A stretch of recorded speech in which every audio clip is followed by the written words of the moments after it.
Hello and welcome back to the Faithful TV. In today's video we're going to be looking at the Derby Day demolition, Nathaniel Clyne being a done deal, and obviously previewing this weekend's clash at Chelsea. Now, coming into this video, when I thought about doing it a couple of hours ago, I was all happy, up for it, couldn't believe the result we got last weekend and the form we've been in. But since then I found out that Van Gaal's confirmed a few of the boys are injured this weekend, and it's put a bit of a dampener on my sort of my liveliness and my optimism at the moment. But first things first, let's start with the derby. Going 1-0 down early on, but turning it round to win 4-2 was unbelievable.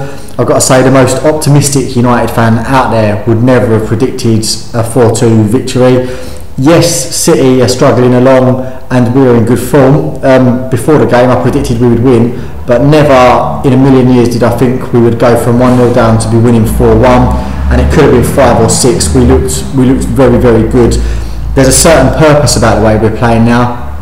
Everyone sort of took the mickey out of Van Gaal and his philosophies at the start of the season, but it's all coming together. You can see what he wants, you can see what he wants from the players, and the players are finally clicking and it's working. I don't know if many of you watch Monday Night Football, but Gary Neville and Jamie Carrick analysed the Derby game, and they've done it so perfectly in highlighting that Wayne Rooney had less touches than he's ever had in a derby match. In fact, he had less touches in that game than he has in Premier League history, yet how effective he was. It's all about movement and space, and again, the analysis of our defence, it shows in comparison how tightly they're squeezing up and how they was trying to do it earlier in the season, like in the draw away at West Brom, and it wasn't working. But the fundamentals are, he hasn't changed what his philosophy is, and what he was trying to get them to do earlier in the season, he's actually getting the team to do now, and it's proving dividends. We are winning games and winning well. So as for the derby, City, they look a bit like a spent force. They've got a few aging, not necessarily old, but aging players in their side. A lot of their key players are still Roberto Mancini's signings, so they probably need a bit of a change of personnel come summer. I don't think Pellegrini will be there next year. I think Jurgen Klopp will come in and take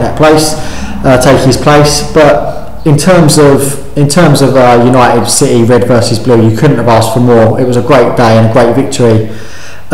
Moving on to the next point on the agenda then, Nathaniel Clyne being a done deal. For somebody like David McConnell of the Daily Mirror to go live on MUTV and use the phrase done deal, it's really bold. Firstly because nobody acts that certain about it. You can say I've got my sources and I think this will happen, but to say that's as good as a done deal, he must know something. The other point I want to make is David McConnell is an established person in the sports media in the UK. It's not an upcoming journalist trying to make a name for himself. This guy has been around for a while. He knows his stuff. So to put his neck on the line, so to speak, and say done deal, if it wasn't going to happen, then I think that's quite stupid of him. So you're going to have to trust his words on this. We signed a Southampton fullback last year in Luke Shaw, who's recently been in the press saying if he had to grade his first season at Old Trafford, he'd give himself a C-. I think I'd go for about that, because when he's been available he's played well, but that's the thing, when available. He's been injured quite a lot. 18-year-olds, 19-year-olds shouldn't really get injured that much. Fair enough, they're not going to play 40-50 games a season, they're still growing, they're still young lads, but he shouldn't have been as injured as much as he has been. Maybe Nathaniel Clyne's got a couple of years on him, but it hasn't gone that according to plan with Shaw in his first season as we'd hoped, so maybe they'll think twice about Clyne and spending vast amounts of money. But he is into the last year of his contract, so we might get him at a good deal.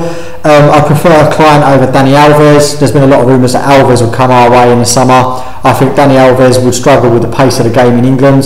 Yeah, he's playing at Barcelona and they're a great side, but the pace of the game in Spain is so different, to England, the temperament of the players, the aggression of English football.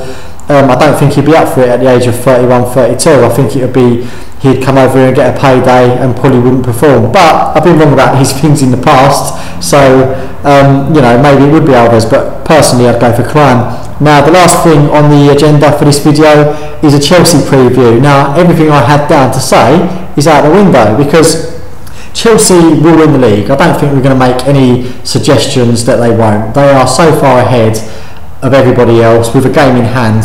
They're going to win the title. However, they are creeping up to that line. They are crawling. They are struggling. They've made such a struggle of beating Hull, Stoke, Everton, QPR last weekend, they're not the Chelsea from earlier in the season that was blowing teams away 4-5, 6-0. They're feeling the pressure. However, they're feeling the pressure, but they're still getting results. So, you know, with United, with us being in really good form and blowing teams away like Spurs, Villa, Liverpool, City, and Chelsea struggling, I would have said we could have gone to the bridge and got something. I really thought we would go there and get a result. Now, with Van Gaal saying Carrick, Rojo, Jones and Blind are all unavailable, I've changed my mind. I think it's going to be a draw. Chelsea they're struggling to dominate teams as much as they did at the start of the season, and without Costa and Remy, a 37-year-old Drogba is a player you can manage. I know he scored at Old Trafford earlier in the season, but he's a player you can manage. However, when you take out Michael Carrick out of our side, you're taking out our best player. He controls the pace of the game. He's so positive. He always wants to go forward. He dictates everything we do and what we do well. Now, when you take Carrick out, the ideal replacement in that holding central midfield role is Daley Blind. He's also injured. So what are we going to do? Is Rooney going to drop back? We're going to have to either change the whole dynamic of the team, or we're going to be playing players out of position. You've got to think that with Blind out, Shaw will come in. With Jones and Rojo out, McNair will come in. And then maybe Rooney will move back into central midfield and Falcao will take Rooney's place up top. Or is he going to have a massive rejig and bring in Adnan Januzaj? You know, he could bring in Tyler Blackett. Van Persie might be fit. You just don't know what he's got up his sleeve. But the fact that Michael Carrick is out is going to make a massive difference to the whole structure of the match. So 2 hours ago I thought we was going to go down there and get a result. Now I think it'll be a draw. But don't get me wrong, I don't think we was going to go to Stamford Bridge, take them on, beat them and then win the league.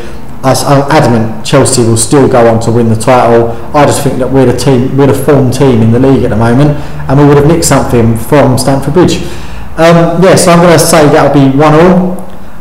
I'm pretty confident still. We're playing so well. We've still got the likes of Mata, Fellaini, Young, who are all on fire. You know, Ander Herrera has made central midfield his own. But I'm not going to say 3 points. Put it this way, I'd rather them players be injured for Chelsea away than for the remainder of the season. So if they've got to take a week off to get fit, bring them back for Everton, bring them back for Palace, and then we'll go on from there. But yeah, that's about it really. All I can say is that nobody expected such a turnaround in form, and we've got it now. So even if we slip up against Chelsea this weekend, it's not the end of the world, because we've got a little gap away from City and away from Liverpool, away from Southampton now. We can afford one slip up, and looking at the games we've got ahead, we can take maximum points from the rest of them.